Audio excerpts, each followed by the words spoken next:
अस्सलामुअलैकुम एवरीवन, कैसे हैं आप सब। Hope you are all doing well. तो जनाब आज मैं आप लोगों के साथ अपने सुबह से लेकर शाम बल्कि रात तक की रूटीन शेयर करने वाली हूँ। आज मेरी रूटीन काफ़ी टफ़ थी जो मैं आप लोगों के साथ शेयर करूँगी, सो स्टे ट्यून्ड। और आज मैं खाने में आप लोगों के साथ शेयर कर रही हूँ कि लेफ़्ट ओवर बीफ से आप किस तरह से बीफ का मज़ेदार सा हलीम रेडी कर सकते हैं। तो ये वीडियो आपने ज़रूर देखनी है क्योंकि बचा हुआ जो खाना पड़ा होता है उसे किस तरह से यूटिलाइज़ करना है, स्पेशली जब आपका बीफ या मटन या इवन चिकन भी पड़ा हो तो आपने उसे किस तरह से यूटिलाइज़ करना है। बहुत अच्छा तरीका मैं आपको अभी बताने वाली हूँ। तो मेरे पास भी बीफ का बचा हुआ सालन रखा हुआ था जो मैंने बिल्कुल डिस्कार्ड नहीं किया और मैंने उसे फ्रीज़ कर दिया था और उसका मैं आपको अब हलीम बनाना सिखाऊंगी। और ये बहुत ही मज़ेदार हलीम बना था, बहुत मज़े का था। आप ज़रूर ये तरीका ट्राई कीजिएगा। तो जनाब यहाँ पर मैं अपने बॉक्स के अंदर से ये दालें निकाल रही हूँ। इसमें मैंने ये मूंग की दाल ली है और ये रेड वाली दाल ली है। इसको मेरे ख्याल से मसूर की दाल कहते हैं। और यहाँ पर मैंने ली है माश की दाल और उसके बाद मैंने चने की दाल ली है। चने की दाल थोड़ी सी कम क्वांटिटी में ली है मैंने, आप चाहें तो बराबर भी यूज़ कर सकते हैं। थोड़े से मैंने इसमें राइस ऐड कर लिए हैं। तो ये हो गई थी मेरे पास 4 दालें और थोड़े से राइस। और अगर आप चाहते हैं तो आप गंदम भी साबुत या पिसी हुई यूज़ कर सकते हैं, उससे बड़ा अच्छा सा हलीम का टेक्सचर आ जाता है। मेरे पास अवेलेबल नहीं था तो इसलिए मैंने नहीं यूज़ किया। अगर आपके पास गंदम है तो आप इसे बिल्कुल स्किप मत कीजिएगा, वो भी इसमें ऐड कीजिएगा। और यहाँ पर देखें दालों को मैंने 2 से 3 दफ़ा वॉश कर लिया है क्योंकि इसमें काफ़ी डर्ट होती है, तो इसलिए आप इसको अच्छे से वॉश करें अंटिल वाटर बिकम्स ट्रांसपेरेंट। और जनाब दालों को मैंने सोक करके 2 घंटे के लिए रख दिया है क्योंकि चने की दाल थोड़ी सी हार्ड होती है, इसलिए मैंने इसे सोक करके रखा है। और यहाँ पर मैं आटा गूंदने के लिए आटा निकाल रही हूँ ताकि थोड़ा सा सेटल हो जाए तब तक जब तक मैं अपने बाकी काम करूँगी। और थोड़ी देर के लिए मैंने इसे फ्रिज में रख दिया था, फिर ये अच्छा सा रेडी हो जाता है पकने के लिए। और ये है जनाब शाम का टाइम और यहाँ पर मैंने दालें भिगोने के बाद इनको इस तरह से पानी में डालकर चूल्हे पे चढ़ा दिया है और बॉईल आने के बाद मैं इसे हल्की आंच पे रख दूंगी। और यहाँ मैंने लहसुन, अदरक और ग्रीन चिली का पेस्ट 2 खाने के चमचे डाला है। और यहाँ पर आप हलीम बनाने का मेथड नोट डाउन कर लें, specially with left over food. तो यहाँ पर मैंने लहसुन, अदरक और ग्रीन चिली का पेस्ट डालने के बाद यहाँ पर सिजलिंग ऐड की है जिसमें मैंने लाल मिर्चें, धनिया, ज़ीरा और नमक ऐड किया है। इसे मैंने हल्की आंच पे छोड़ दिया है। और यहाँ पर मैं बना रही हूँ लस्सी अपने लिए जो कि मीठी लस्सी है, इसमें नमक भी वैसे जाता है थोड़ा सा। और ये दही और दूध दोनों के कॉम्बिनेशन से बनती है। मौसम अब काफ़ी गर्म हो चुका है तो इसलिए लस्सी का मौसम भी आ गया है, तो इसलिए मैंने सोचा कि क्यों ना लस्सी पी जाए। तो ये पहली लस्सी है मौसम की। और यहाँ पर मैंने देखें दही और दूध और इसके अलावा मैंने चीनी और थोड़ा सा नमक ऐड करके इसे ब्लेंड कर लिया है अच्छे से। और इसके बाद मैं इसे ग्लास में निकाल रही हूँ। और जनाब ये हमारा समर स्पेशल मज़ेदार और हेल्दी सा ड्रिंक रेडी हो गया है। लस्सी है जो कि, और ये बड़े मज़े की थी लस्सी। इसके साथ बन भी बहुत मज़े का लगता है, लेकिन कोई मुझे लाके देने वाले नहीं था, मुझे ही जाना पड़ता है, तो इसलिए मैंने स्किप कर दिया कि खाली लस्सी ठीक है।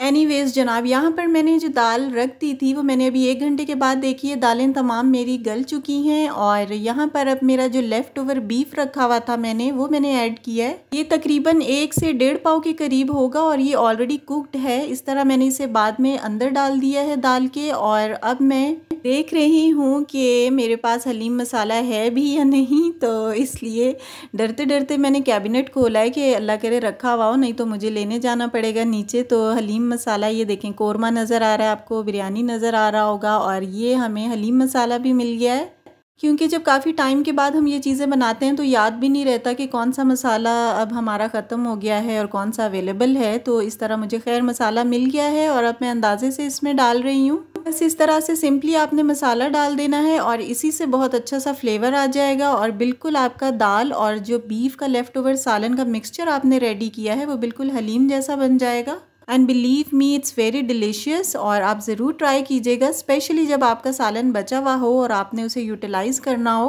और ये देखें थोड़ी देर मैंने बीफ को दाल में डालने के बाद इसे ग्राइंड कर लिया था निकाल के। देखें इस तरह से ये बिल्कुल ग्राइंड होके ये ऐसा हो चुका है और इसके बिल्कुल फाइबर्स इस तरह से हो गए। ये देखें, आप देख सकते हैं इसके रेशे आपको नज़र आ रहे हैं। और ये टोटली बीफ है और थोड़ी सी मैंने इसमें दाल ऐड की थी ग्राइंडिंग के लिए। और यहाँ पर बीफ मेरा ग्राइंड हो चुका है। अगर आप चाहते हैं तो आप जस्ट हाथ से इसके रेशे करके भी इसमें डाल सकते हैं। अगर आपको ज़्यादा बारीक नहीं करना है बीफ को तो इस तरह से ये ग्राइंडिंग मेरी कंप्लीट हो गई है और इसको मैं अब दाल में ऐड कर रही हूँ और अब मैं इनको अच्छे से मिक्स कर रही हूँ ताकि ये आपस में अच्छे से ब्लेंड हो जाएं।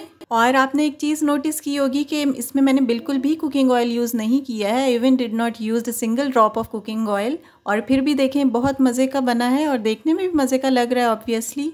और ये देखें इसके रेशे भी आपको नज़र आ रहे होंगे और थिकनेस का भी अंदाज़ा हो रहा होगा आपको। पहले मैं सोच रही थी कि इसका बघार लगाने के लिए मैं ऑयल ऐड कर लूँ, लेकिन मैंने खा के देखा तो मुझे ऐसे ही बहुत मज़े का लगा, तो इसलिए मैंने ऑयल को अवॉइड ही किया है जी। तो यहाँ पर हमारा हलीम रेडी हो चुका है जो कि बहुत मज़े का है और आप इस तरह से ज़रूर बना के देखिएगा। और तमाम काम करने के बाद अब मैं बर्तन वॉश कर रही हूँ। बर्तन बस थोड़े से थे क्योंकि मैंने साथ साथ ही वॉश करने होते हैं, तो बस ये ग्राइंडिंग के ही बर्तन थे और कटोरी 1-2 कटोरियाँ थीं और बस थोड़े से और बर्तन थे, तो ये मेरे वॉश हो गए थे। इसके बाद सिंक मेरा गंदा हुआ था तो वो मैंने वॉश किया है और इसके बाद मैं किचन से वापस आ गई थी अपने रूम में। और यहाँ पर अब मैं बच्चों को होमवर्क करवा रही हूँ क्योंकि इनके एग्ज़ाम्स होने वाले हैं। एग्ज़ाम्स इनके मिड ऑफ मई एक्सपेक्टेड हैं, तो होमवर्क तो खैर मैं इन्हें एग्ज़ाम्स हों या ना हो घर पे ही करवाती हूँ। ये ट्यूशन नहीं जाती हैं, मैं ख़ुद इन्हें पढ़ाती हूँ घर पे।